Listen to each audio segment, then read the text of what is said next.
Baldur's Gate 3 is releasing a month earlier than originally expected. Larian Studios yesterday brought out this massive community update. Number 20, a Dragonborn, a Half-Elk, and a Monk walk into a tavern. Big news, the biggest news we've got ever about Baldur's Gate 3. There are some massive points in this community update, and today we're going to read through them together and get excited and hyped about the release of Baldur's Gate 3, which has been moved forward by almost a month. I can't tell you how excited I am. Leave a thumbs up if you do enjoy these news kind of videos, and let's dive right in. So we're going to go through this little community update together and see the big points, the big notice points of what's to come in Baldur's Gate 3. If you don't know, we are going to be doing a full Let's Play of Baldur's Gate 3 right here on this channel, and it's going to be our longest ever series we have done. I've played through Early Access, I don't know how many times, 2 handfuls of times at least, with mods, without mods, with different classes, different races and whatnot, and I absolutely loved it. I've been waiting for this game for years now. They finally announced a release date, August 31st, but the first big point, we might as well get it out the way. Ladies and gentlemen, the release date for PC has been moved forward almost a month, from August 31st to August 3rd. It should be said, if you're waiting for PS5 release, that has got pushed back almost a week to September 6th. Now, the main reason they're doing this, they said, is to avoid the clash with Starfall, which comes out, I believe, a day after September 1st. So now you have the whole month to play Baldur's Gate, and then Starfield and other games are releasing. I know Diablo 4 just released as well, so it was just a timing issue with other games mainly, but we absolutely take a month earlier of the full release. Especially in this day and age where you constantly hear games getting delayed. I mean, if you're a Baldur's Gate fan, you know all about that. It's so refreshing to see a company release the game earlier than originally expected. It's obviously ready for PC. They're obviously happy with the build they have to push it forward that much for the PC users. So we'll go back to the top here and have a little look around. So I will also leave chapters in this video, so if you have read this and want to skip to certain points of the video to hear my thoughts about it, you can do so with the chapters as well. So to begin, in the meantime, it's time to talk about Baldur's Gate 3, but not as we know it. We're going to go in depth about some of the most anticipated details, races, and classes. We see you control plus F, Dragonborn, new origins and companion characters, the official level cap, and new difficulty settings, and of course, much more. Baldur's Gate 3 has been a game nearly 6 years in development. Now, that is something you don't really hear often for a game. 6 years in development. When I say I've been waiting years for this game, I'm not exaggerating, ladies and gentlemen. We've had early access for so long now, and I've played through it so many times. I cannot wait. I can't tell you how excited I am to have a full Let's Play series of this game on the channel. I know we mainly do sports, but this is a career mode in its own way. You make your own character and you take them on a journey. For me, that's basically a player career mode. So it's sticking with the themes of this channel. It's also a variety gaming channel anyway, so make sure you tune in. It's going to be such an epic journey through Baldur's Gate. It's going to be incredible, honestly. It's going to be the longest series on this channel by far, because the early access alone can take you, I mean, tens of hours, literally, to complete early access, and that was just a small part of Act 1. It's so much bigger. We have so much to explore. When Divinity Original Sin 2 launched, great game, we were 120 people across a 3-year development. Now we're 400. Since releasing in early access, we've been joined by nearly 2 million of you. 2 million just in early access. Just in early access. Together with your invaluable support, we've created a game that eclipses the depth and breadth of our previous RPGs. I can confirm, BG3, I mean, Divinity Original Sin 2 was, before Baldur's Gate, my favorite RPG game, but I truly think that this is going to eclipse it. Just by early access alone, I am hooked on Baldur's Gate already. We've over doubled DOS's 5 races, bringing 11 races to life in BG3 with 31 sub-races. I should say as well about the races and the classes, I've already put 2 community posts out on the channel, so go to the community tab with all of the races and the classes, and I ask you guys to vote on which one you want our playthrough to be with. You can also leave a vote in this comment section on this video, ladies and gentlemen. What race and class, we're going to delve into them in a bit, I'm going to show you all the list, but what race and what class would you like to be in the official Let's Play of Baldur's Gate 3. There's a lot to choose from. We're going to delve into them, but just keep that in mind for the comment section coming up. DOS 2's 10 schools of spell is eclipsed by the 12 classes and 46 subclasses in BG3. I mean, there's so much replayability with all these different races, these classes, these subclasses and sub-races. You can go on forever, ladies and gentlemen. Cause chaos with the 225 player spells and actions in DOS 2. So just imagine the havoc you're about to unleash with over 600 spells and actions, including upcasts in BG3. It's literally DOS 2 pushed to the max in terms of new things added. It really is. Characters in DOS 2 enjoyed 45 talents against BG3's 308 passive features, which are comparable to 45 compared to 308, ladies and gentlemen. We've been busy, we've grown, and so too has Baldur's Gate 3. Let's get into a little detail about what we can expect to see in Panel from Hell release showcase. So they're going to have a Panel from Hell, which is like their big panel whenever there's a new update, and they're actually going to be showing us gameplay of all the new stuff featured, but today's just talking about it, of course. We'll be releasing the game early, so PC August 3rd, and PlayStation 5 a few weeks later on September 6th, ladies and gentlemen. This means the PC version of Baldur's Gate 3 will be released at a time where you have more time to play it. The PS5 version will be released roughly a week later than its originally scheduled date of August 31st. BG3 is targeting 60 frames per second, and we're close to achieving that on the platform, but need a bit more extra time. That's A-okay. We've waited this long. PS5 users, you can wait a little longer. We don't want to compromise on quality, and we feel it would be a shame to downscale to 30 FPS. I agree, or make other compromises to hit a arbitrary date. Listen, again, we've waited this long. What's another few weeks? I mean, hey, I'm on PC, so we're getting it early, but if you are on PS5, you waited this long, what's another few weeks just to hold on to hope? We understand the folks may be disappointed with this at first, but we're close enough to reaching new heights on, for RPGs on the system that the benefits of the short delay outweigh the downside. I completely agree. I completely agree. The full Mac version for any Mac users will also be released at a later date, and we'll update you soon as we have a target. More on those new heights. Baldur's Gate 3 has more cinematic dialogue than 3 times all 3 Lord of the Rings novels combined. It has 174 hours of cinematics, making it more than twice the length of every season of Game of Thrones combined. Ladies, I don't think you realize just how big, just how long, just how much content there is involved. 174 hours just of cinematics, making it more than twice the length of every season of Game of Thrones combined. It's going to be massive. All that content serves to give you a tremendous amount of choice and consequence. I love games where you have choice and consequence, two of my favorite C words. Ensuring everyone's adventure will be unique. That's also one thing I really like.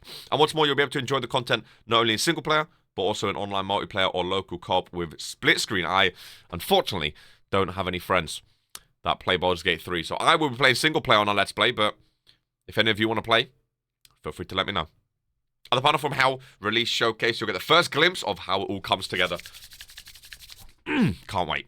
We said before that our goal is to bring games to as many platforms as possible. We're optimistic about BG3 on Xbox Series S, but in order to announce and release the game on Xbox, we need to ensure that the game is performing without compromise across the entire Xbox ecosystem, in multiplayer and with split screen. We already put a lot of effort into making it work, and we'll continue to do so. Like with the PS5 version, we'll release it when it's ready. We'll update you when we can. So if you do play on Xbox, get a PC. So what can you expect from BG3 when we launch this summer? Well, this'll be a long one. New level cap. So in the early access, you can only get to level 4, I believe it was. And a lot of people were speculating. A lot of people thought that the level cap would be at 10 for the full game, or around 10, not too much higher than 10. And they've confirmed it now, as the new level cap will be 12. Ladies and gentlemen, you can get up to level 12. While originally planned for level 10 to be the highest character level in the game, too many rad high level spells would have been left just out of reach, and had we done so. Instead, Baldur's Gate 3 players will be able to reach level 12, unlocking planar allies, Otto's irresistible dance, and chain lightning. Also, I mean, races, they're talking about the big boy. A lot of people are voting for this one. Ladies and gentlemen, we'll get into it as we dive into the races of Baldur's Gate 3. Players are human if you want, but by no means do you have to. BG3 features 11 races with 31 sub-races involved. And now we can reveal the Dragonborn and Half-Elks half orcs, sorry, will round out our list of races that will be playable at launch. Just look how good that boy right there is looking. Hailing from Toral's distant sister world of Abir, Dragonborn are rare in the realms, and they're hard to miss, hulking in size next to any other humanoid creature, with chromatic and metallic scars reminiscent of the majestic dragons from which they trace their lineage. Dragonborn have always been one of my favorite races in D&D. I think they're absolutely awesome. Most likely, it's looking like, unless the comments prove different today with the votes, most likely we could be looking at a Dragonborn Let's Play. Not only are they new in the game, and I've never played them before, they look so damn cool, ladies and gentlemen. A Dragonborn subrace determines their damage and resistance. For Silver Dragonborn, that's cold damage. For Red Dragonborn, it's fire. In BG3, there are 10 subraces to choose from. 10 subraces of Dragonborn. Black, blue, brass, bronze, copper, gold, green, red, silver, and white. Ladies and gentlemen, more subraces than any other race in the game. Your draconic ancestry also determines your breath weapon. I just woke up, so that's morning breath. Mate, that's a lot of damage. A gift from Ancestral Dragonborn, giving you the power to unleash any unholy burp of destruction energy from your very maw. Thanks, Grandpa.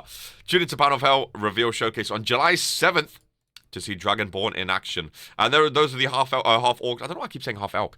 Half orcs as well, I think also look cool. The character creation, let me tell you, episode 0 will be character creation, because you can spend so long in the character creation. We're going to do that in episode 0, and then episode 1 will be the proper start to the game, I'm sure. With a fierce physique and an underbite that would make a dentist cry, half orcs are an intimidating addition. Generally more inclined to act before they think. Know how that feels. These are creatures of intense emotion who are propelled by that inner fire. Sometimes it surfaces through acts of protection, loyalty, and selfishness. But often it appears in a rage that compels them into battle. I like these guys already. Harnessing savage attacks. Half orcs do some of the highest weapon damage in the game, dealing extra damage crits using triple the dice. Half orcs, let me tell you, they're winning me over from Dragonborn here. Half orcs are looking very, very nice. Half orcs are also one of the most resilient races in the game. To quote from a pros of Chumbawamba, they get knocked down, but then they get up again. Thanks to their key ability, Relentless Endurance, half orcs are able to beat death once per long rest. This means instead of outright dying, when your health is drained, you'll drop to 1 HP. Half orcs, let me tell you, they may be a winner, ladies and gentlemen. They may be a winner. A smaller addition to our lineup, but no less significant, Duergar are coming to Baldur's Gate 3. The third dwarf subrace will be playable at launch, adding a stoic and subterranean cousin to the dwarven family tree. We've also added a ton of reactivity around these characters with over 200 new dialogue responses tailored to the Duergar-k-i-d. Oh my goodness. And here we go then. Here is the races and sub-races in BG3. So, Baldur's Gate 3 launch, races and sub-races. We have human, Githyanki, half orc. We have the dwarf, which sub-race is the hill dwarf, mountain dwarf, or the Duergar, which they spoke about. We have elf, which also have high elf or wood elf. We have drow, with Seldarine drow or Loth drow. We have tiefling, with Asmodus tiefling, Mephistopheles tiefling, I said that right, and Zariel tiefling. We have halfling with a lightfoot halfling or strongheart halfling. Half elf, which I think is where I'm confusing half elk from. Wood half elf, high half health, or drow half health. We have gnome, which have rock gnome, deep gnome, and forest gnome. Then we get to the big boy, the dragonborn. You have black, blue, copper, gold, green, red, brass, bronze, silver, or white. Ladies and gentlemen, let me know in the comments down below which race and sub-race would you like us to play as in Baldur's Gate 3, ladies and gentlemen. I'll be interested to know what you're also going to be playing as in the comments too. And it's going to be a fun time. We do also have a Discord as well. You can join, link in the description. If you want to talk more in depth about Baldur's Gate 3, your save, my save, or just in general, feel free to join there and chat with some of the locals. It's a lovely, lovely community. Plus, we introduced in the early access, we'll be launching with at least one new subclass. That's a total of 46 subclasses. Nearly half of them new across all 12 classes, including the new monk class. Now, a lot of people thought monks would be in the game. We've played with them a bit in with mods and stuff like that, but people would assume that they would be in the full game, and indeed they are. Zen and the Art of Punching, monk class revealed. Monks are masters of manipulating the field of combat, pushing, pulling, and stunning enemies across the battleground using forceful, ki-powered punches. Their combat style is balanced between fighter and rogue, allowing them to traverse the map effortlessly with Step of the Wind and then strike out with powerful melee blows. And you can see here him taking down a dragon. Here's a little staff. Boom. Nice move there by the monk. Beginning the game with unarmored defense. Monks receive an AC of 10 plus their dexterity and wisdom modifiers at level 1. Monk weapons are neither heavy nor two-handed, with this class opting instead for lighter fare like clubs and quarterstaffs, or foregoing weapons altogether in favor of the classic knuckle sandwich. I already clicked them. Punches at scale up in damage as they level. So as you level up, your punches get stronger. In combat, they combine light, quick, unarmed attacks with weapon attacks, producing beautifully distinctive and stylized combat animations. A lot of big words that I'm getting through them. The animation, VFX, and SFX for this class on a whole other level. We've pulled inspiration from the rulebook to create a stunning audio-visual experience which lives up to Kung Fu cinema classics. You can see down here doing his whole Tai Chi business. The animations, they're looking nice. Rebalancing monks and giving them more ki to ensure they feel powerful next to our other classes. So we introduced brand new actions to play with. Baldur's Gate 3 features a trio of monastic traditions to choose as your subclass. Monks of the open hand excel at close combat, using special unarmed techniques to manipulate the enemies at hand. At mid-levels, this subclass can charge their attacks with psychic, necrotic, or radiant damage, representing mind, body, and soul. At high levels, we give them ki resonating blast, which infuses punched targets with ki and can create a chain reaction of explosions across all in-range targets who have also been touched by ki. That sounds absolutely incredible. I'm sure people are going to stick together some big moves with this monk class. Shadow monks are stealth ninjas who teleport to and from the shadows, a skill that allows them to stealthily strike enemies, then return to the safety of darkness. And finally, monks with the 4 elements subclass are casters who unleash monk variants of spells, followed up by a rapid bonus action punch. A lot of subclasses for the monk then. Through martial arts, a monk's attack damage using monk weapons and unarmed attacks will scale with their level. This also gives a monk bonus unarmed attack as they attack after they attack by punch or weapon. And if their dexterity is higher than their strength, their dexterity will be used to determine their monk weapon attack rolls and damage. Should your monk become the target of a ranged attack, deflect missiles will allow them to deflect a ranged weapon or thrown item back at the attacker, using the new interrupt system added in patch 9. You also find new magic items throughout the world designed to further support the monk's playstyle. Monks, I think a lot of people are going to be playing as monks. They sound very, very cool with their new addition. I like the sound that I'm hearing. Moving on to launch classes then. So you have your race, you have your sub-race. What's next in the comments down below? We need our class, ladies and gentlemen. What is going to be our class? Now, we have Barbarian. You can be a Berserker, Wildheart, and a new one, Wild Magic Barbarian. Oh my goodness. Now, I've used Wild Magic as Sorcerer before, but a Wild Magic Barbarian, Wild Magic is awesome. Wild Magic is a lot of fun. If you roll a 1 or a 20, Wild Magic occurs and you don't know what's going to happen. It's a lot. I love randomness, so you guys know that with the wheel. Wild Magic is a lot of fun. And being with a Barbarian class, I can see that being a lot of fun. You have Druid, which has Land, Moon, and Spores, which is a new one. Fighter has Battlemaster, Eldritch Knight, and Champion, which is a new one. Champion sounds cool. Ranger has Hunter, Beastmaster, and Gloom Stalker, which is the new one for Ranger. Rogue has Arcane Trickster, Thief, and Assassin is the new one. An Assassin Rogue? Now we're talking. Sorcerer has Wild Magic, Draconic Bloodline, and Storm Sorcery, which is their new one. A Bard has Law, Valor, and Swords, which is their new one. Monk, of course, has 3 new ones because they're a new class altogether. Open Hand, Shadow, and 4 Elements, which we have just read about. Warlock has Fiend, Great Old One, and their new one, Archfey. Paladin has 4 subclasses. Ancients, Devotion, Oathbreaker, and Vengeance being the new one for Paladin. Paladin is a relatively new class as well. Got added in patch 9, I believe, which will also be played a lot, I do feel like. Cleric and Wizard have a lot of subclasses. Cleric has Life, Light, Trickery, and then their new ones, Knowledge, Nature, Tempest, and War. War Cleric. That's interesting. Wizard, same, has Abjuration, Evocation, and then a bunch of new ones. Conjuration, Divination, Enchantment, Necromancy, Illusion, and Transmutation. A lot of classes you can be. So you pick your race, you pick your sub-race, and then you have to pick a class. Again, in the comments down below, let me know, what do you want us to play as? And what are you going to play as in your save? We can scroll down here so you can pause the video to have a look at all of them. And let us know in the comments down below which one you would like to see the most. Meet your companions for the journey ahead, whether exploring the streets of Baldur's Gate from the perspective of a vampire spawn or investigating the driving force behind the gates, behind Gale's strange gastrointestinal urges.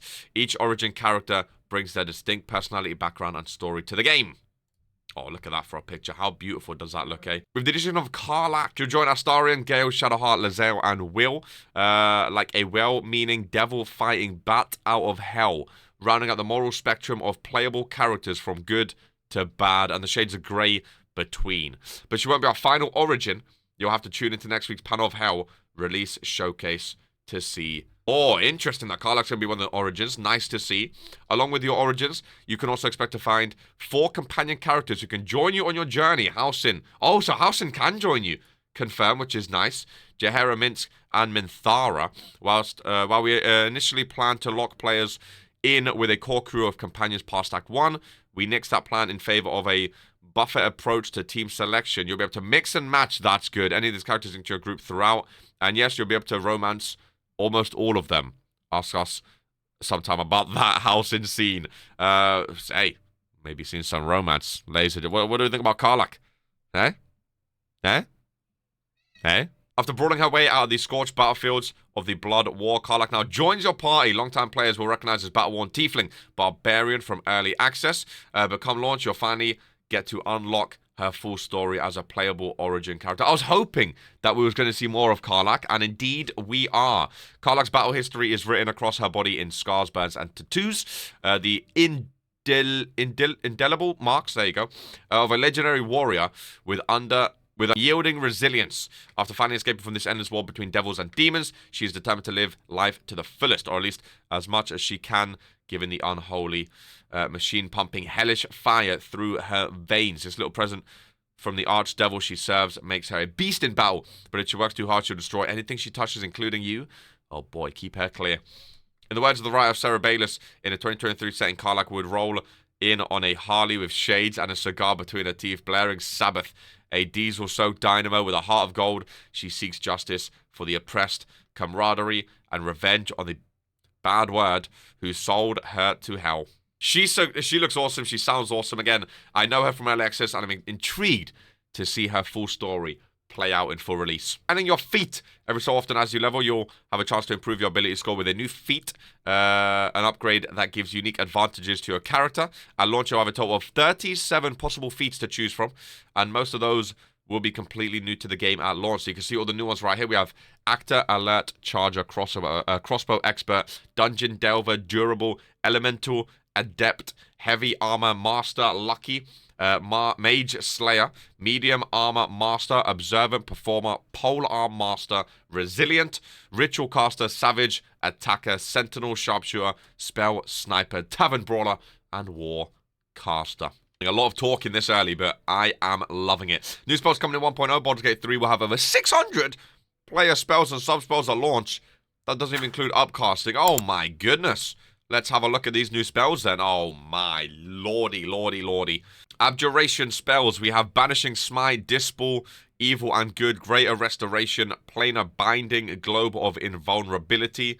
You know what? I'm just going to scroll through these. Feel free to pause the video, take a screenshot, and see all of the new spells, because they are never ending. Over 600 spells? My goodness gracious me. They have really pulled out. They have really pulled out all the stops. Look how many spells are coming. In D&D, picking the right DM is key to defining your journey you want to embark on. In Baldur's Gate 3, we've created 3 modes of play that essentially act as different types of DM. The forgiving, narrative-driven DM, or the DM that isn't afraid to let you die in a glass cannon wizard decides to tickle an owlbear.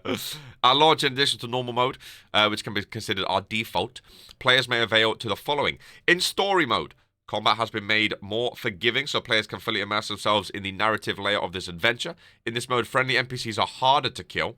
Trader prices are at a 20% discount, and you'll begin the game with a plus 2 starting proficiency bonus. Hardcore mode, then, is to test your mettle. In this mode, enemy lethality is cranked up to brutal, ensuring that enemy AI are stronger. We'll prioritize squishier targets with low AC, and will seize opportunities to go in for the kill. Additionally, many adjustments have been made to the fights themselves, specifically for hardcore mode, with certain enemies receiving additional support through reinforcements, spells, or consumable items.